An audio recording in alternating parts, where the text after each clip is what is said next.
Hi hello இன்றைக்கி என்ன பண்ணுறோன்னு பார்த்தீங்கன்னா இன்றைக்கி எக் மசாலா பால்ஸ் தான் பண்ணுறோங்க. அதுக்கு 4 எக் வேக வச்சுன்னு தோலெல்லாம் எடுத்துகிட்டு இப்படி இந்த மாதிரி க்ரேப் பண்ணி வச்சுக்கோங்க. எடுத்து வச்சுக்கின பிறகு தட்டில் எடுத்து வச்சுக்கின பிறகு இது கூடவே மசாலாலாம் ஆட் பண்ணிவிடுங்க. அதுக்கு சில்லி பவுடரு ஒரு chilli powder, garam masala, pepper powder,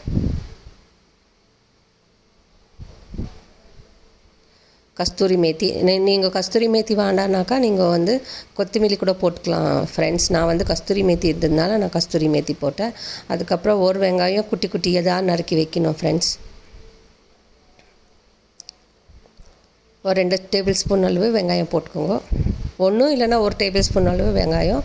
அதுக்கப்புறம் இஞ்சி பூண்டு பேஸ்ட்டு அது ஒரு டீஸ்பூன் அளவு. அப்புறம் சால்ட்டு, அப்புறம் 2 டேபிள் ஸ்பூன் அளவு மைதா மாவு. இதெல்லாம் போட்டு பிசைஞ்சு வச்சிடணும் ஃப்ரெண்ட்ஸ். நல்லா இதெல்லாம் போட்டு பிசைங்கணும்.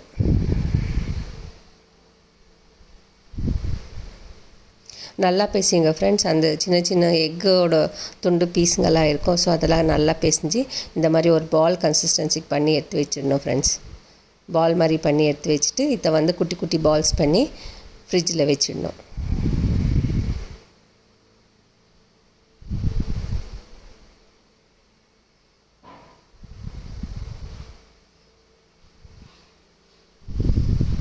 சின்ன சின்னதாக பால்ஸ் பண்ணிவிடுங்க.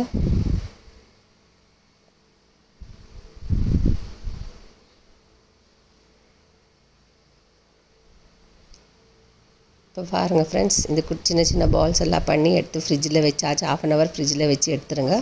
அதுக்கப்புறம் ஒரு கிண்ணம் எடுத்துக்கோங்க. அதில் ஒரு 2 டேபிள் ஸ்பூன் அளவு மைதா போட்டுக்கோங்க. அதில் 1/2 டம்ளர் தண்ணி ஊற்றி அதை நல்லா கரைச்சிக்கணும் ஃப்ரெண்ட்ஸ்.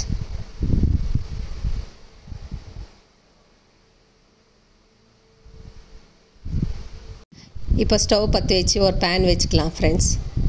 பேன் வச்சுன்னு அதில் எண்ணெய் ஊற்றிடலாம். எண்ணெய் ஊற்றிட்டு அது காயிட்ட ஒரு பக்கம். அதுக்கப்புறம் ஃப்ரிட்ஜிலேருந்து எடுத்துன்னு பாருங்கள் ஃப்ரெண்ட்ஸ், இந்த மாதிரி தான் இருக்கும். அதுக்கப்புறம் இது என்ன பண்ணுங்கள், ஒரு உருண்டை எடுத்து மைதா மிக்ஸில் போட்டு எடுத்து பிரெட் கிராம்ஸில் போட்டு அது பால் மாதிரி பண்ணணும் ஃப்ரெண்ட்ஸ். நல்லா உருண்டை பண்ணிக்கோங்க. எல்லாம் நல்லா உருண்டை பண்ணி எடுத்து வச்சுக்கோங்க ஃப்ரெண்ட்ஸ். நான் ஃபஸ்ட்டு போடுறது வீடியோ எடுத்தேன். பட் அது எண்ணெய் தெரிச்சதுனால நான் அதுக்கப்புறமா கொஞ்சம் நேரம் வச்சுட்டு அதுக்கப்புறமா போட்டேன் ஃப்ரெண்ட்ஸ். அதுக்குனால தான் நான் சொல்கிறேன், நீங்கள் கூட அந்த எக்கை நல்லா ஸ்மாஷ் பண்ணிவிடுங்க, இல்லைனாக்கா தெரிக்கிறதுக்கு சான்ஸ் இருக்குது. ஸோ எல்லாம் இந்த மாதிரி பண்ணி எடுத்து வச்சுட்டு இந்த பால்ஸ் எல்லாம் ஃப்ரை பண்ணி எடுத்துருங்க ஃப்ரெண்ட்ஸ். எடுத்து ஒரு டிஷ்யூ பேப்பரில் போட்டு வச்சுக்கோங்க.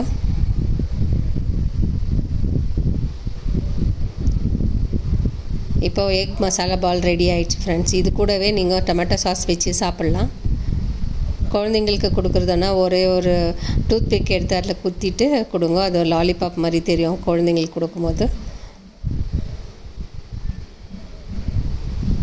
ஈவினிங் ஸ்நாக்ஸாகவும் சாப்பிட்லாம் ஃப்ரெண்ட்ஸ். இது ஆக்சுவலாக டீ டைமுக்கு இது ஆப்டாக இருக்கும். டேஸ்ட் கூட நல்லாயிருக்கு ஃப்ரெண்ட்ஸ். நான் சாப்பிட்டு பார்த்து தான் சொல்கிறேன் ஃப்ரெண்ட்ஸ் நான். ஸோ இந்த மாதிரி நீங்களும் வீட்டில் ஒரு முறை செஞ்சு பசங்களுக்கெல்லாம் கொடுங்க ஃப்ரெண்ட்ஸ். பிடிச்சிருந்தால் லைக் பண்ணுங்க, ஷேர் பண்ணுங்க, சப்ஸ்கிரைப் பண்ணுங்கள் ஃப்ரெண்ட்ஸ். அண்ட் கமெண்ட் பண்ணுங்க ஃப்ரெண்ட்ஸ் மறக்காமல். பாருங்கள், ஒன்று எடுத்து நான் உள்ளே எப்படி வெந்திருக்குதுன்னு காமிக்கிறேன் பாருங்கள். பார்த்தீங்களா எவ்வளோ நல்லா வெந்திருக்குது, முட்டை எல்லாம் சேர்ந்து. இது ஒரு நல்ல டிஷ்ஷு தான் ஃப்ரெண்ட்ஸ். ஈவினிங் என்ன பண்ணுறது, ஸ்நாக்ஸ்ன்னு தெரியாத பண்ணலாம். ஓகே, தேங்க்யூ, பாய்.